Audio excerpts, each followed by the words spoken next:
ഉദ്ദേശം എന്താണെന്ന് അറിയാമോ? തങ്ങളുടെ പത്രമാധ്യമങ്ങളിലൂടെ, മീഡിയാസുകളിലൂടെ ജനങ്ങളെ ആരോഗ്യ ബോധവൽക്കരണം നടത്താം. എല്ലാ രാജ്യത്തിനും അന്ന് WHO കൊടുത്ത നിർദ്ദേശമാണ്. എല്ലാ രാജ്യത്തോടും പറഞ്ഞാണ്, ഇനി കണ്ടുപിടുത്തങ്ങളൊന്നും പോരാ, ജനങ്ങളുടെ ലൈഫ് സ്റ്റൈൽ മാറിയേ പറ്റൂ, അല്ലെങ്കിൽ ജനങ്ങൾക്ക് ശരിയായ ആരോഗ്യം കിട്ടില്ല. അതുകൊണ്ട് എല്ലാവരും മീഡിയാസുകളിൽ എന്ത് കൊടുക്കണം?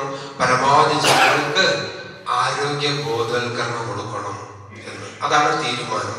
പക്ഷെ എന്തുകൊണ്ടോ ഇന്ത്യ അടങ്ങുന്ന ഏഷ്യൻ രാഷ്ട്രങ്ങള് ഇന്ന് വരെ, ഈ നിമിഷം വരെ നടത്തിക്കൊണ്ടിരിക്കുന്ന ആരോഗ്യ ബോധവൽക്കരണ ക്ലാസ്സുകള് ആരോഗ്യ ബോധവൽക്കരണ ക്ലാസ് തന്നെയാണോ, അല്ല രോഗബോധവൽക്കരണ ക്ലാസ് ആണോ എന്ന് നമ്മൾ ശ്രദ്ധിക്കേണ്ടിയിരിക്കുന്നു.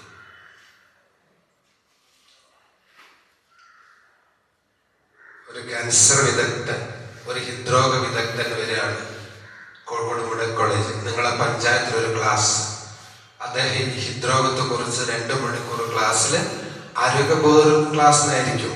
ആ 2 മണിക്കൂർ ക്ലാസ്സിൽ എത്ര സമയം അദ്ദേഹം രോഗത്തെ കുറിച്ച് പറയും, എത്ര സമയം അദ്ദേഹം ആരോഗ്യത്തെ കുറിച്ച് പറയും? എന്താ ചോദ്യം? അങ്ങനെയായിരിക്കും. രോഗത്തെ കുറിച്ചായിരിക്കും കൂടുതൽ പറയാം. ഇനി വേണ്ട, ആരോഗ്യ മാസികകളുണ്ടല്ലോ ഒരുപാട്. മനോരമ ഇറക്കുന്നു, മംഗൾ ഇറക്കുന്നു, മാതൃഭൂമി ഇറക്കുന്നു, നിരവധി ആരോഗ്യ മാസികകളുണ്ട്. പേര് നോക്കിയ ആരോഗ്യ മാസിക എന്നാണ്. പക്ഷെ അതില് ആരോഗ്യത്തെ കുറിച്ചാണോ കൂടുതൽ, രോഗത്തെ കുറിച്ചാണോ കൂടുതൽ? രോഗത്തെ കുറിച്ചുള്ള അവയർ കൂടുന്തോറും നിങ്ങൾക്ക് എന്ത് കൂടും? രോഗഭയം കൂടും. ഓരോ മാസം ഓരോ സ്പെഷ്യലാണ്, ശരിയല്ലേ?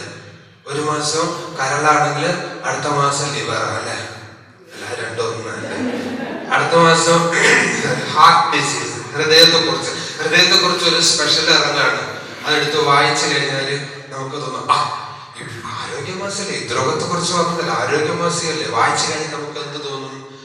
ഇപ്പൊ എനിക്ക് മനസ്സിലായി, ഹൃദ്രോഗമില്ലാതെ അങ്ങനെ ജീവിക്കാം, വളരെ സന്തോഷം തോന്നുമോ? അതല്ല, അതിൽ പറഞ്ഞ മാതിരി എനിക്കുണ്ട് ഇടയ്ക്ക് അടുത്ത് കഴിക്കൊരു കടച്ചില്, എവിടുന്ന് വരും. ഇതിലേത് തോന്നും? ആദ്യത്തെ തോന്നുന്നു, രണ്ടാമത്തെ തോന്നാം? എന്തുകൊണ്ടാണ് രണ്ടാമത്തെ തോന്നുന്നത്? അതിലെ എവേറ് മുഴുവൻ എന്താണ്?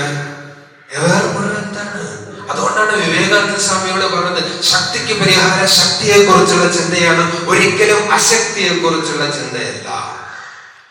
ആരോഗ്യത്തിന് പരിഹാരം ആരോഗ്യത്തെ കുറിച്ചുള്ള ചിന്തയാണ്, ഒരിക്കലും രോഗത്തെ കുറിച്ചുള്ള ചിന്തയല്ല. രോഗവും ആരോഗ്യവും, ഇരുട്ടും വെളിച്ചവും, രാത്രിയും പകലും പോലെ പരസ്പരം വ്യത്യസ്തങ്ങളാണ്. ഒരു നാണയത്തിന്റെ അച്ചും പുള്ളിയും പോലെ വ്യത്യസ്തങ്ങളാണ്. അതിന്റെ എവേറും വ്യത്യസ്തം തന്നെയാണോ? ഒന്നല്ല. അതുകൊണ്ട് നമ്മൾ ആരോഗ്യ മാസിന്റെ ഒക്കെ പേര് മാറ്റി ആ വെട്ടണല്ലേ, അല്ലാണ്ട് രക്ഷയില്ല. വായിച്ച പ്രശ്നമാണ്. എവേറ് നമുക്ക് എന്തുകൊണ്ടോ തന്നിരിക്കുന്ന എവേർ മുഴുവൻ രോഗത്തെ കുറിച്ചാണ്. പ്രത്യേകിച്ച് മലയാളികൾക്ക് ഭയങ്കര ബുദ്ധിയാണ്, പക്ഷെ വിവരമില്ല.